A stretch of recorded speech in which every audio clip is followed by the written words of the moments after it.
21 февраля в Международный день родного языка в Коми пройдет акция «Всеобщий диктант на коми-языке». Это будет уже 10-я по счету образовательно-просветительская акция. Впервые ее провели в 2016 году. Главной площадкой выбрана Национальная библиотека республики. Также будут организованы точки в Доме дружбы народов, гимназии искусств при главе Коми и Сыктывкарском педколледже. Перед началом диктанта участники получат фирменные бланки, а готовые тексты будут проверять учителя коми-языка.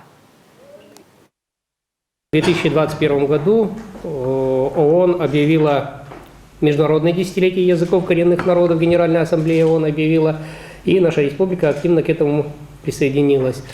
В 2021 году у нас был утвержден перечень мероприятий, которые в рамках десятилетия языков коренных народов проведут у нас в республике, в том числе.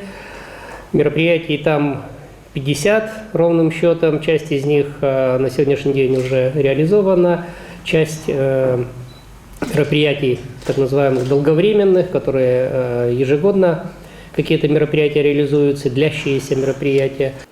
Организаторы акции – межрегиональное движение «Коми-Войтер». Его представительство организует площадки во всех муниципалитетах республики. Также диктант смогут написать в Москве и Санкт-Петербурге. Знание коми-языка могут проверить и жители Ненецкого и Ямало-Ненецкого автономного округов.